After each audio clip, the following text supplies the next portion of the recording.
Bon bah c'est reparti. Faut croire que l'expérience nous permet pas de tirer les enseignements, mais ça y est, on est encore bien dedans avec José.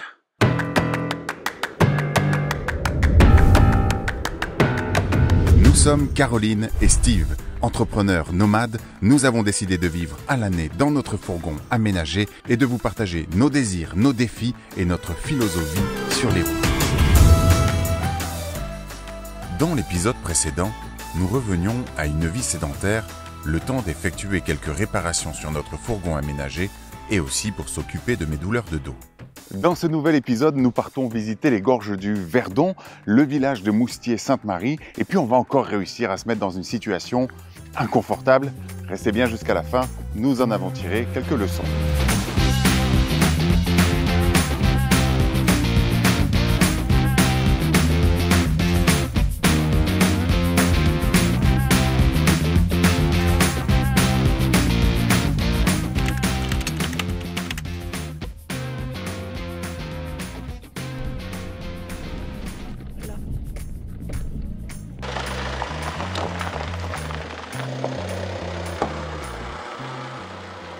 Des bergers partout autour, mais là comme on voit que c'est quelque chose qui est déjà utilisé, je pense déjà par les bergers du coin, il y a toutes les traces et tout, il y a tout. Donc là bon, on ne s'inquiète pas trop de ça. Mais par contre peut-être qu'ils vont pas aimer avoir une grosse verrue blanche sur leur terrain de jeu.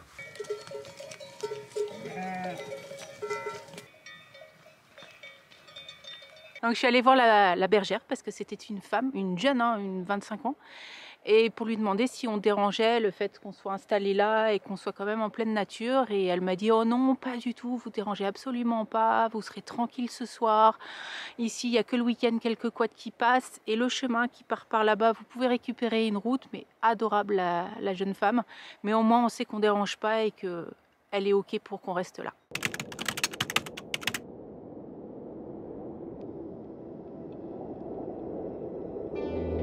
Après 2 mois en mobil-home, nous sommes ravis de retrouver la quiétude en pleine nature et de pouvoir à nouveau découvrir de nouvelles régions tout en cherchant des lieux pour passer la nuit. Alors nous sommes arrivés depuis 2 ou 3 jours dans les gorges du Verdon. On est près du village de Moustier-Sainte-Marie. Et aujourd'hui, on va aller visiter ce beau village. Ensuite, nous irons visiter un petit peu les gorges du Verdon. Donc de quoi faire de belles images. Ça nous manquait. Il y a un petit peu de vent quand même. Il y a pas mal de vent. Il y a 3 degrés dehors, mais grand soleil. Alors on va en profiter. Alors on s'est garé sur un parking au-dessus de la ville. Normalement, c'est un parking payant. Mais comme on est en pleine période hivernale, il est gratuit. Donc du coup, on va pouvoir aller se balader sans compter le temps. Voilà. Merci. Le lac de Saint-Croix, il est là. On peut en faire le tour complet en voiture en passant par les communes que je vous stabilise ici. Celle-ci et celle-ci.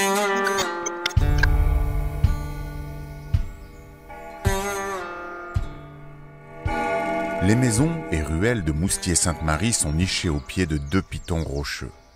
Au lieu de la faïence, Moustier-Sainte-Marie compte également 2 de ces monuments classés aux monuments historiques.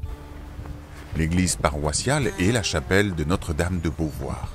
Impossible de résister à gravir les 262 marches qui nous mènent à la chapelle pour admirer de tout là-haut les toits colorés de l'un des plus beaux villages de France. Vraiment un très beau village. J'espère que vous aurez apprécié les quelques images ici. On était obligé d'écourter un petit peu parce que encore Coincette qui fait des siennes. Il faut vraiment que je trouve une solution. Donc en attendant, nous on va se trouver un spot pour passer la nuit.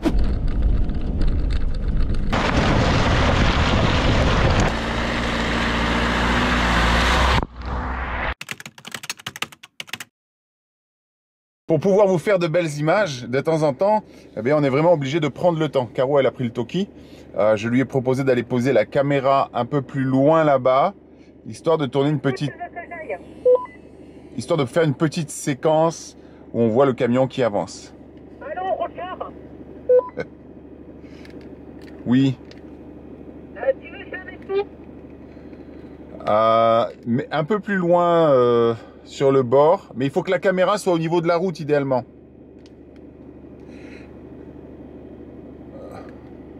Ouais, voilà, c'est bien là, mais il faut que ce soit près de la flaque. Donc quand on roule comme ça, quand on fait des vlogs, on fera encore une fois une vidéo peut-être vraiment spécifique sur les coulisses de comment on fait pour tourner nos vlogs, etc. Le matériel qu'on utilise, comment on organise tout ça. Mais voilà, ça ressemble un peu à ça, hein. On est obligé d'organiser tout ça. Ça prend beaucoup de temps en fait à faire un vlog. Mais c'est en même temps un plaisir. C'est vraiment quelque chose qu'on aime faire et qu'on aimerait pouvoir faire à 100%. C'est pour ça que quand vous likez la chaîne, quand vous vous abonnez, quand vous commentez, quand vous soutenez la chaîne, quand vous partagez, c'est important parce que plus on aura de monde sur la chaîne, eh bien plus on aura déjà le goût et l'envie d'en faire toujours plus, mais aussi potentiellement... Je sais pas si tu as besoin de moi dans le camion. Hein. Ok, je vais venir comme ça. Potentiellement, sait-on jamais, générer quelques sources de revenus grâce à YouTube pour pouvoir dégager le temps d'en créer toujours plus et toujours plus. Donc, des fois, on se rend pas toujours compte, mais c'est vraiment ça l'idée. Allez, j'y vais, je vais faire la prise et on revient plus tard.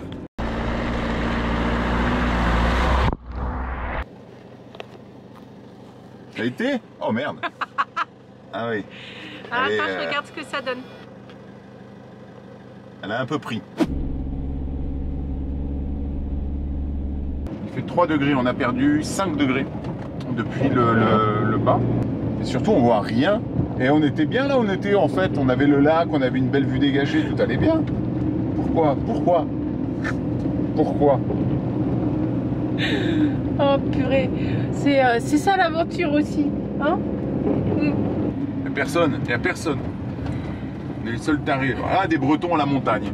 Voilà. Hein, les bronzés font du ski. Là. Les Bretons à la montagne.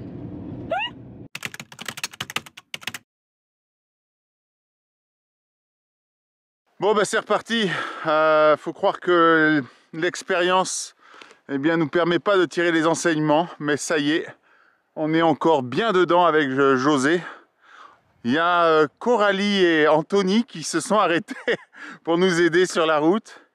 Voilà, ils nous aident, mais là on est vraiment trop dedans. Donc on a appelé quelqu'un d'une ferme aux alentours qui devrait venir avec un 4x4 pour nous sortir de là. Mais d'expérience, la dernière fois le 4x4 n'avait pas suffi. Là j'ai vraiment bien peur qu'il faille un tracteur pour sortir de là.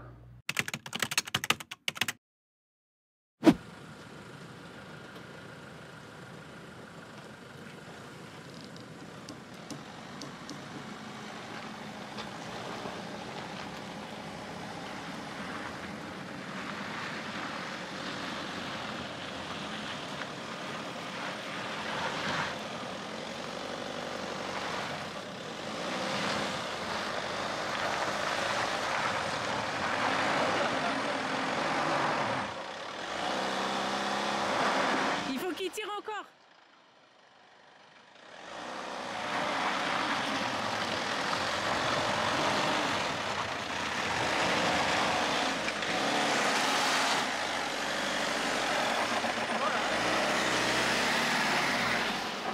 Ça y est. Donc voilà comment ça se finit. Ça se finit bien. Ouais. Autour sans Cyril et le soutien de Coralie et Anthony, ça aurait été long et difficile. Donc on finit avec un petit verre de l'amitié. La rencontre était vraiment très très chouette. En fait, j'ai appelé, comme on pensait qu'on avait besoin d'un tracteur pour sortir José, j'ai pris Google Maps, j'ai tapé ferme et j'ai repéré la ferme la plus proche et c'était Cyril.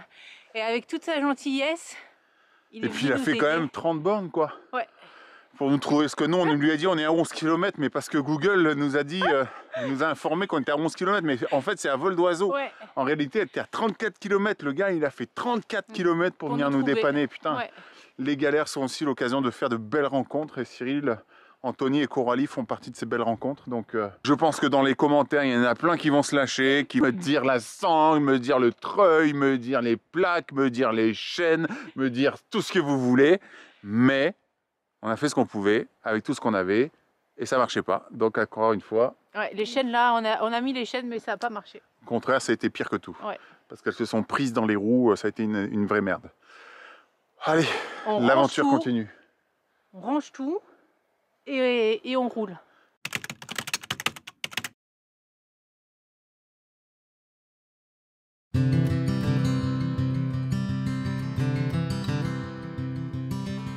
Bientôt 2 ans et demi que nous vivons une vie d'entrepreneurs nomades.